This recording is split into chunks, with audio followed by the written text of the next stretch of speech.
अस्सलाम वालेकुम जी, मैं हूँ सैयद बासत अली। आज हमारे पास एक लड़की मौजूद है जिसको शादी में धोखा हुआ है। एक लड़का जो ओवरसीज़ था, इनके साथ फेसबुक पे दोस्ती हुई, कैसे रिश्ता हुआ, कैसे धोखा हुआ और अब किससे रिश्ता करना चाहती हूँ, इनसे जानते हैं। अस्सलाम वालेकुम। वालेकुम अस्सलाम। क्या हाल है आप?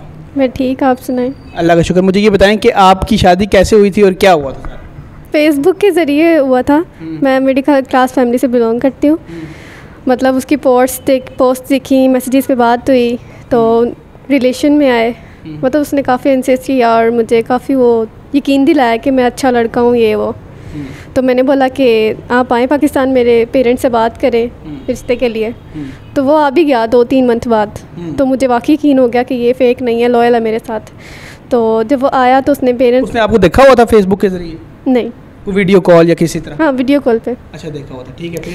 फिर वो आया तो मामा पापा को बहुत मुश्किल से कन्विंस किया। मामा पापा ने बहुत समझाया कि मतलब ऐसे नहीं रिश्ते बनते फेसबुक के ज़रिए, ये वो। तो मैंने मतलब धमकी वगैरह दी। मतलब मोहब्बत में इंसान क्या कुछ नहीं कर जाता। क्या धमकी दी आपने? यही खुदकुशी वाली। ये घर में आपने धमकी दी? जी। फिर उसके बाद फिर वो आया, फिर बाबा मामा से मिलाया। फिर उसने काफ़ी कन्विंस किया, उनको यकीन दिलाया कि मैं आपकी बेटी का ख्याल रखूँगा। और मैं भी कन्विंस हो गई कि मैं मतलब ठीक है, लड़का अच्छा है, रिस्पेक्ट करता है, बहुत रिस्पेक्ट करता था मेरी। तो मैं मम्मा पापा मान गए। आपका फिर रिश्ता हो गया उसके साथ? जी, हो गया। शादी हो गई? पहले तय हुआ फिर शादी हुई? हाँ, फिर शादी हो गई। अच्छा, फिर? निकाह पहले हो गया था। फिर शादी हुई। उसके बाद उसने बोला कि मतलब अपने साथ ही बाहर ले जाएगा। दुबई से था तो मैंने कागज़ वगैरह कहता कि मैं आपका पासपोर्ट वगैरह सारा कुछ बनवा दूंगा। पाकिस्तान आया फिर? जी, पाकिस्तान आया। उसके बाद वो छुट्टी चला गया, मतलब छुट्टी आया था फिर चला गया। कितने दिन के लिए आया आपके साथ रहा? मेरे 1 हफ़्ते के। 1 हफ़्ता आपके साथ रहा? जी। उसके बाद चला गया। मैं अपने पेरेंट्स की तरफ चली गई, कॉल्स की, बहुत कुछ किया, नंबर जो कुछ था मेरे पास सारा कुछ अप्लाई किया, लेकिन ना कॉल उठाई ना कुछ। बाद में पता चला डिवोर्स के पेपर घर आ गए। अच्छा। तो मतलब ढक से रह गए एकदम से, अचानक से। अच्छा, आपके साथ ये धोखा हुआ? जी। कितना दुख होता है अगर एक लड़की को जल्दी उम्र में, जब शादी की उम्र और ऐसे धोखे हो जाएं? इंसान मरने का मुकाम हो जाता है सबसे ज़्यादा उसके पेरेंट्स के लिए। और जब लड़की पसंद से शादी करके धोखा खाए अपने माँ बाप की, मतलब उनके समझाए के बगैर, मतलब वो समझाएं आपको कि नहीं, लेकिन फिर भी आप ज़िद से कर लो और फिर बाद में धोखा हो तो बहुत दुख होता है। दिल करता है बस ख़त्म ज़िंदगी। आपकी आंखों में आंसू क्यों?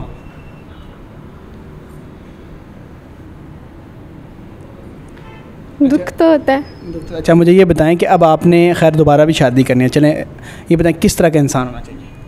यकीन तो खैर उठ गया है इंसानों से, लेकिन करनी तो है। कोई ऐसा इंसान हो जो बस इज़्ज़त करे, औरत को औरत समझे, उसकी वैल्यू दे, उसको धोखा न दे कभी।